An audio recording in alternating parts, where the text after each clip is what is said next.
யாத்ராகமம் 36ஆம் அதிகாரம். அப்பொழுது பரிசுத்த ஸ்தலத்து திருப்பணிகளுக்கடுத்த சகல வேலைகளையும் கர்த்தர் கற்பித்தபடியெல்லாம் பெசலெயேலும் அகோலியாவும் செய்ய அறியும்படிக்கு கர்த்தரால் ஞானமும் புத்தியும் பெற்ற விவேக இருதயமுள்ள மற்ற அனைவரும் செய்யத் தொடங்கினார்கள். பெசலெயேலையும் அகோலியாவையும் கர்த்தரால் ஞானமடைந்து அந்த வேலைகளை செய்ய வரும்படி தங்கள் இருதயத்தில் எழுப்புதல் அடைந்த ஞான இருதயத்தாராகிய எல்லாரையும் மோசே வரவழைத்தான். அவர்கள் இஸ்ரவேல் புத்திரர் திருப்பணிக்கடுத்த சகல வேலைகளுக்காகவும் கொண்டு வந்த காணிக்கை பொருள்களை எல்லாம் மோசேயினிடத்தில் வாங்கிக் கொண்டார்கள். பின்னும் ஜனங்கள் காலைதோறும் தங்களுக்கு இஷ்டமான காணிக்கைகளை அவனிடத்தில் கொண்டு வந்தார்கள். அப்பொழுது பரிசுத்த ஸ்தலத்து வேலைகளை செய்கிற விவேகிகள் யாவரும் அவரவர் செய்கிற வேலையின் காரியமாய் வந்து மோசேயை நோக்கி, கர்த்தர் செய்யும்படி கற்பித்த வேலைக்கு வேண்டியதற்கு அதிகமான பொருள்களை ஜனங்கள் கொண்டு வருகிறார்கள் என்றார்கள். அப்பொழுது மோசே, இனி புருஷர்களாவது ஸ்திரீகளாவது பரிசுத்த ஸ்தலத்துக்கென்று காணிக்கையாக ஒரு வேலையும் செய்ய வேண்டாம் என்று பாளையமெங்கும் கூறும்படி கட்டளையிட்டான். இவ்விதமாய் ஜனங்கள் கொண்டு வருகிறது நிறுத்தப்பட்டது. செய்ய வேண்டிய எல்லா வேலைகளுக்கும் போதுமான பொருள்கள் இருந்ததுமல்லாமல் அதிகமாயும் இருந்தது. வேலை செய்கிறவர்களாகிய ஞான இருதயமுள்ள யாவரும் வாசஸ்தலத்தை உண்டாக்கினார்கள். அதற்கு திரித்த மெல்லிய பஞ்சு நூலாலும் இளநீல நூலாலும் இரத்தாம்பர நூலாலும் சிவப்பு நூலாலும் வினோத நெசவு வேலையாகிய கேருபீன்களுள்ள 10 மூடு திரைகளை பண்ணினான். ஒவ்வொரு மூடு திரை 28 முழ நீளமும் 4 முழ அகலமுமாயிருந்தது. மூடு திரைகள் எல்லாம் ஒரே அளவாயிருந்தது. 5 மூடு திரைகளை ஒன்றோடொன்று இணைத்து மற்ற 5 மூடு திரைகளையும் ஒன்றோடொன்று இணைத்தான். இணைக்கப்பட்ட ஒரு மூடு திரையின் ஓரத்தில் இளநீல நூலால் 50 காதுகளை உண்டு பண்ணி அப்படியே இணைக்கப்பட்ட மற்ற மூடு திரையின் ஓரத்திலும் உண்டு பண்ணினான். காதுகள் ஒன்றோடொன்று இணைக்கப்பட்டவைகளாயிருந்தது. 50 பொன் கொக்கிகளையும் பண்ணி அந்த கொக்கிகளால் மூடு திரைகளை ஒன்றோடொன்று இணைத்து விட்டான். இவ்விதமாக ஒரே வாசஸ்தலமாயிற்று.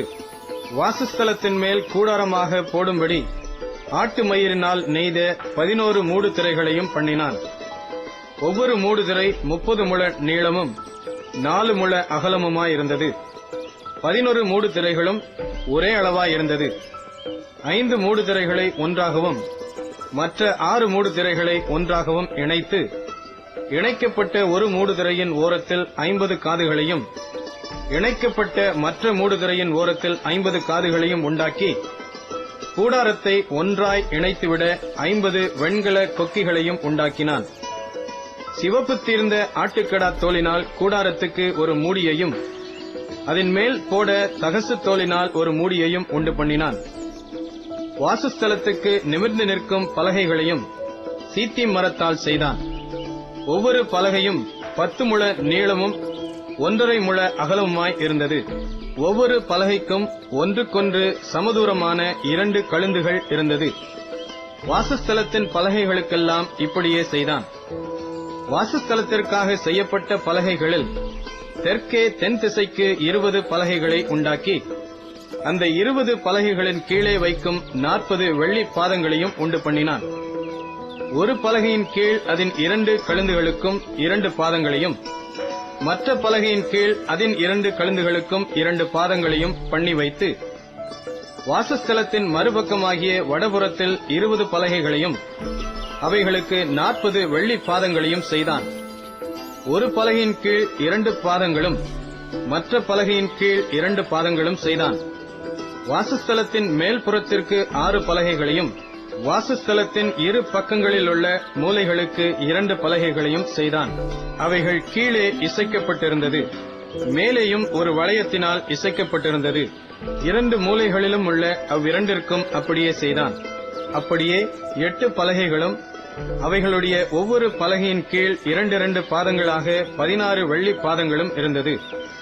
சீத்திம் மரத்தால் வாசஸ்தலத்தின் ஒரு பக்கத்து பலகைகளுக்கு 5 தாழ்பாள்களையும் வாசஸ்தலத்தின் மறுபக்கத்து பலகைகளுக்கு 5 தாழ்பாள்களையும் வாசஸ்தலத்தின் மேல்புறமான பின்பக்கத்து பலகைகளுக்கு 5 தாழ்பாள்களையும் பண்ணினான்.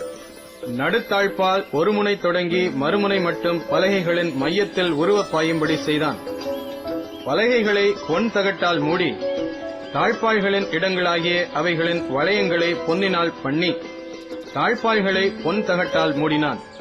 இளநீல நூலாலும் இரத்தாம்பர நூலாலும் சிவப்பு நூலாலும் திரித்த மெல்லிய பஞ்சு நூலாலும் செய்யப்பட்டதும் விசித்திர வேலையாகிய கேருபீன்களுள்ளதுமான ஒரு திரைச்சீலையை உண்டு பண்ணி அதற்கு சீத்திம் மரத்தினால் 4 தூண்களை செய்து அவைகளை பொன் தகட்டால் மூடி அவைகளின் கொக்கிகளை பொன்னினால் பண்ணி அவைகளுக்கு 4 வெள்ளி பாதங்களை வார்ப்பித்தான்.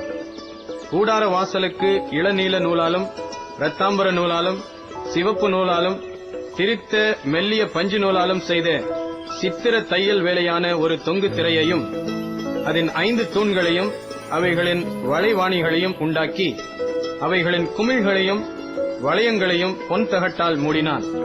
அவைகளின் 5 பாதங்களும் வெண்கலமாயிருந்தது.